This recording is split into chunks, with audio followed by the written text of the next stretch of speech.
When River Monsters first aired, no one could have guessed it would become one of Animal Planet's most successful shows. Jeremy Wade quickly became a global icon, straddling the world to investigate chilling legends and haul in creatures that looked like they came from nightmares. But after 9 seasons at the top, the show suddenly ended, leaving fans wondering what really happened. Was it declining ratings, creative burnout, or something more troubling behind the scenes? Now at 69 years old, Wade has opened up, and his explanation offers a very different perspective on why River Monsters came to an end. Jeremy Wade was born in Ipswich, United Kingdom, on March 23, 1956. When he was young, his family moved to the village of Nayland, where he attended Dean Close School. His father was a vicar, but little is publicly known about his mother. It was along the banks of the River Stour in Suffolk, East Anglia, that Wade first fell in love with fishing. As a boy, he would spend endless hours by the water, drawn to it in the way others are drawn to mountains or forests. His early fishing attempts at the age of 7 or 8 were clumsy and unsuccessful, but after a school friend taught him the basics and he landed his first catch, he was instantly hooked. His parents supported his independence, often letting him spend entire days outdoors, exploring new fishing spots. This freedom helped shape his lifelong hunger for adventure. After finishing school, Wade studied zoology at Bristol University, and later earned a postgraduate teaching certificate in biological sciences from the University of Kent. His first steady job was as a teacher in his early 20s, but he quickly realized the classroom wasn't where his future lay. He moved to London and worked for a year as a motorcycle messenger. In his mid-20s, he began traveling, and a trip to India became a major turning point. While fishing there, he managed to sell a few articles to fishing magazines. The pay was small, just a few pounds, but it planted the idea that he might turn his passion into a career. For a while, Wade lived without a fixed plan, taking on jobs just long enough to fund his next trip. The only exception was a 3.5-year stint at an advertising agency, long as he would stay in one position for many years. But the pull of adventure was too strong to ignore. In 1982, with only £200 in his pocket, he boarded an Ariana Afghan Airlines DC-10 bound for India. There, he caught his first Himalayan mahseer, a powerful freshwater fish, and his desire to explore deepened. The years that followed were filled with both discovery and risk. He lived simply, saving what little he could to fund his journeys, venturing into Nepal, Thailand, South America, China, and the Congo. Along the way, he faced malaria on the Congo River and political suspicion while fishing in the Mekong. The foreign film crew raised suspicions among the villagers. Wade and his team found themselves in a delicate situation, needing to carefully explain their presence while showing respect for local customs.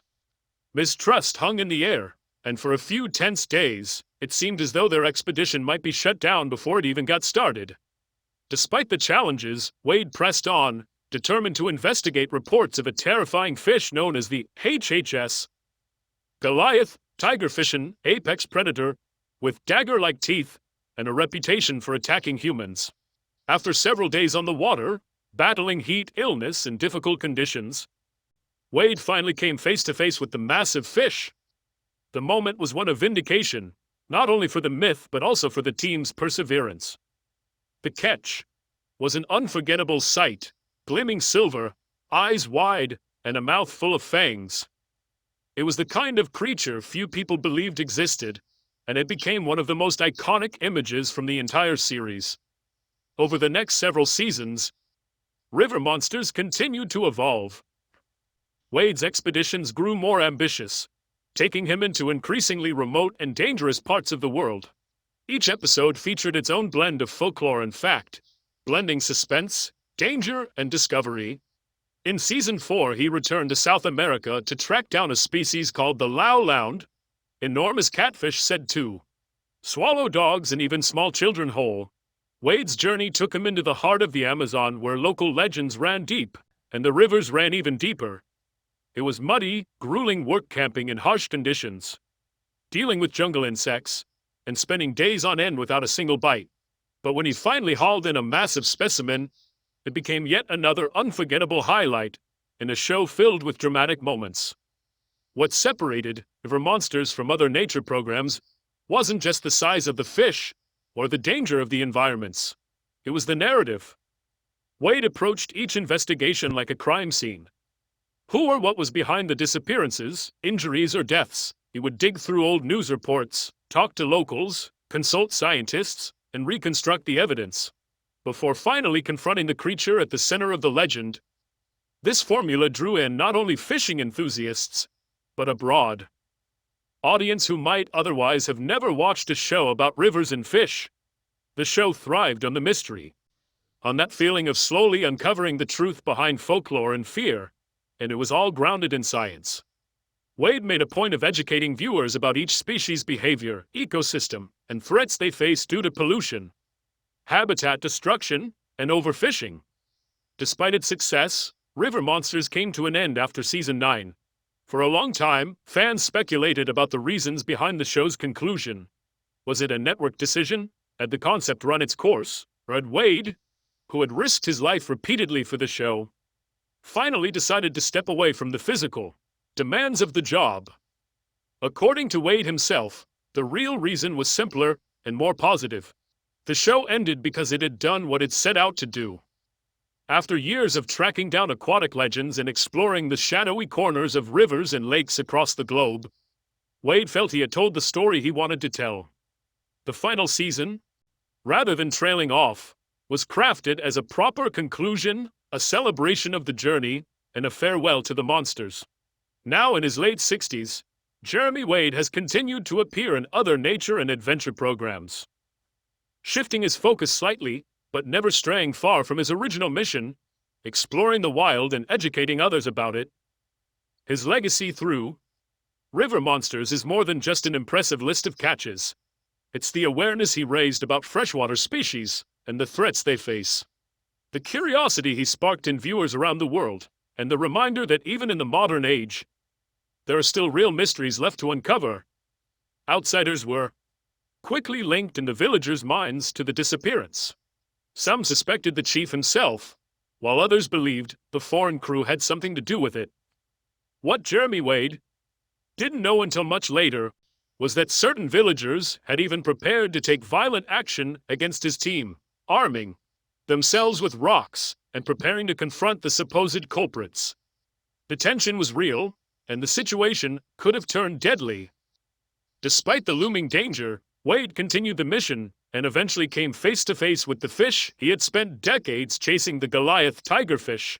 This fearsome predator from the Congo Basin is known for its massive size and terrifying shark-like teeth. Wade had already made 3 separate expeditions over 6 years to find it, and this time, he finally landed one. The tigerfish weighed 78 pounds and sprawled across his chest as he held it, its power and menace impossible to ignore. It was a moment of triumph nearly 25 years in the making.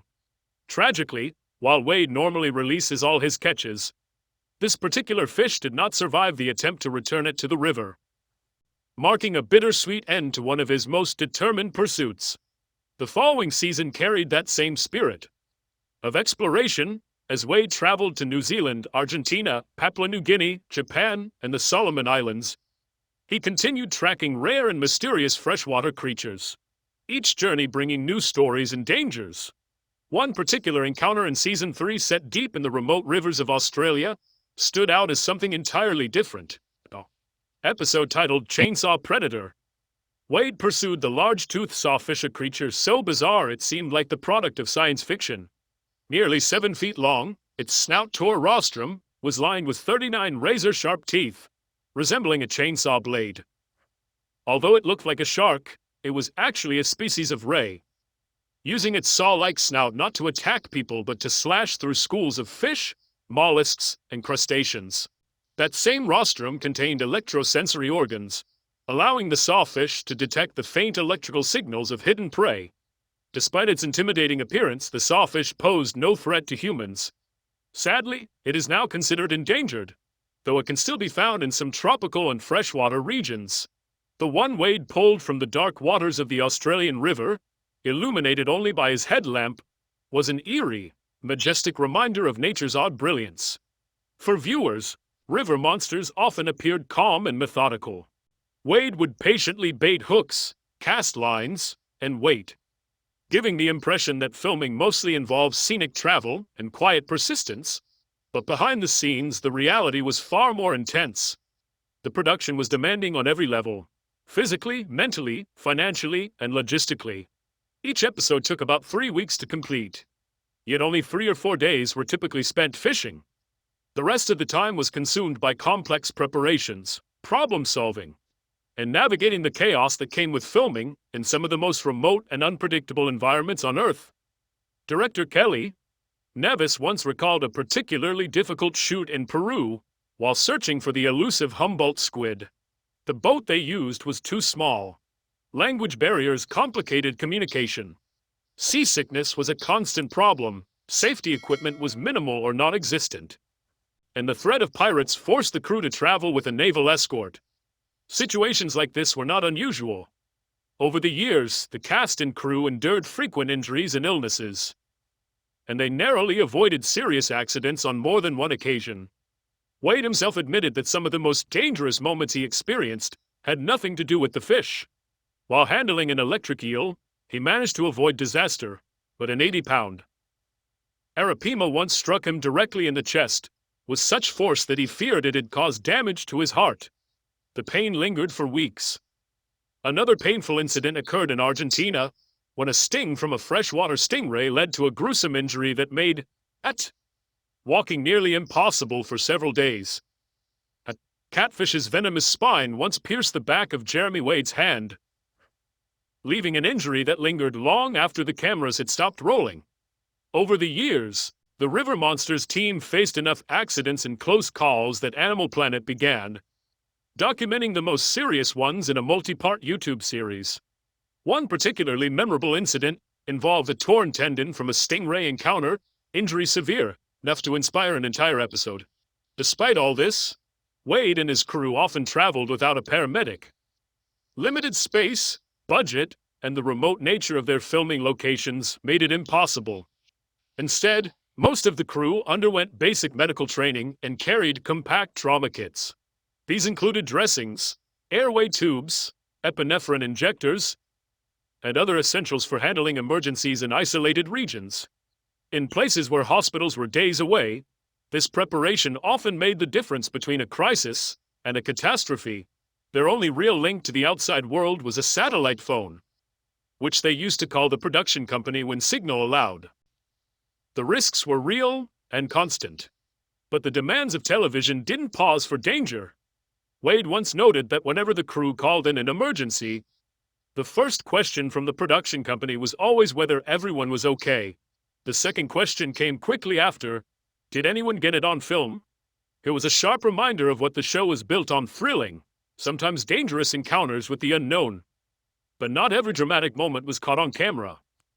During a shoot involving bull sharks, Wade suffered one of his worst injuries when a car door slammed shut on his hand.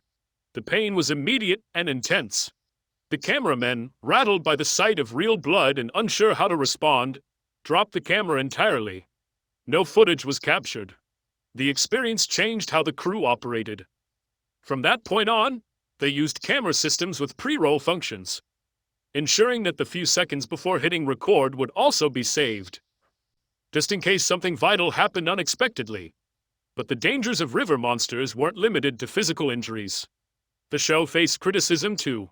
In 2013, science writer and YouTuber Kyle Hill published an open letter in Scientific American, addressing his concerns about the way the show portrayed the animals it featured. His arguments centered on the language terms, like man-eaters, assassins, and flesh eaters, and the dramatic reenactments of animal attacks. Hill believed this kind of storytelling risked portraying fish as terrifying monsters rather than fascinating, ecologically important animals. He worried that sensationalism could reinforce harmful myths, leading to unnecessary fear and even violence against these already vulnerable species. While Hill admitted that his critique might seem dramatic, he stood by his concern that, when wildlife is reduced to scary headlines for entertainment, The real damage is done not by the creatures themselves, but by us, Jeremy Wade responded in Discover magazine, acknowledging that yes, the show leaned into the drama. But he explained that it was an intentional decision. The goal wasn't to spread fear, it was to attract a broad audience, many of whom wouldn't otherwise be interested in fish or freshwater ecosystems. Wade argued that the show's premise was never about demonizing animals, but about exploring the truth behind the legends, fears, and local stories. For him, confronting fear was the first step toward understanding. And once people understand something, they're more likely to care about it, protect it, and even admire it. Wade positioned himself not as a thrill seeker, but as an educator using entertainment as the hook to reel viewers in. And while debates like that continued among scientists, writers, and viewers, River Monsters quietly grew into a global television phenomenon. When it first hit the air, no one expected it to become one of Animal Planet's biggest hits. Wade, armed with decades of personal research, real-life stories, and a calm, thoughtful presence on screen, was the perfect host to carry the show. It wasn't just about catching fish. It was about unlocking myths, facing fears, then telling the deeper stories hidden beneath the water's surface. 9 seasons meant the River Monsters team constantly had to expand their list of mysterious and dangerous aquatic creatures. As time went on, the show pushed its boundaries further, exploring legendary waters like Loch Ness, and even venturing into the radioactive pools around Chernobyl. These dramatic settings and stories helped keep the series fresh. But they also hinted at something deeper, that the original concept had limits. What set River Monsters apart wasn't just the monsters themselves, but the way it chose to end.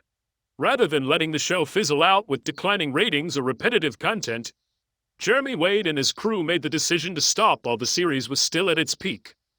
By that point, Wade had caught nearly every species on the list he'd written before the show even started. There simply weren't many freshwater mysteries left that felt new. The shift in direction became noticeable in the final seasons. Season 8, for example, focused almost entirely on oceanic creatures. While it brought new challenges and exciting footage, it marked a clear departure from the rivers and lakes that had originally defined the show.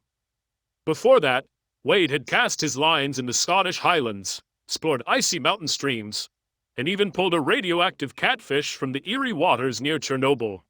The stories remained thrilling, but the format that had once felt groundbreaking was now beginning to show its age.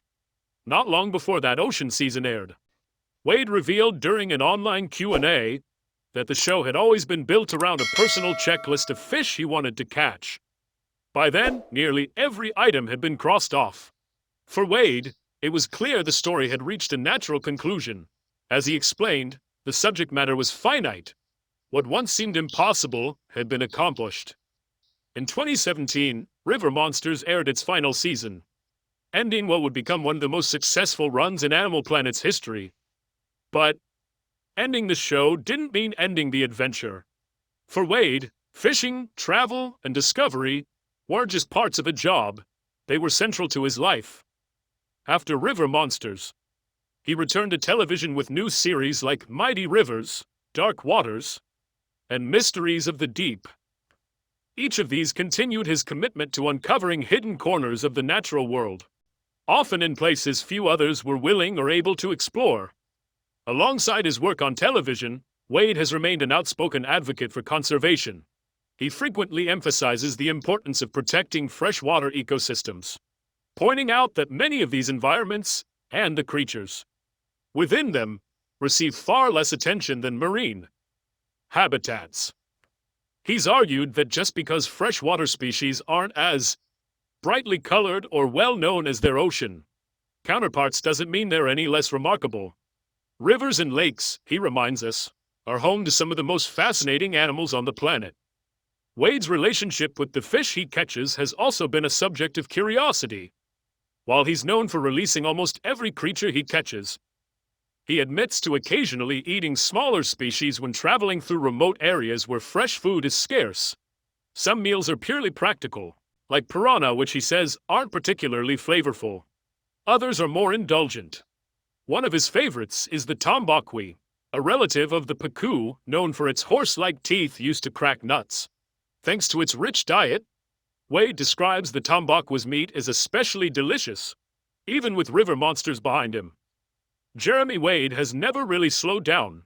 His deep curiosity, respect for nature, and drive to uncover the unknown keep him moving forward.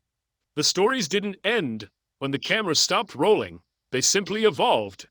Now, each new journey is another chance to bring hidden parts of the world into the light, one cast at a time.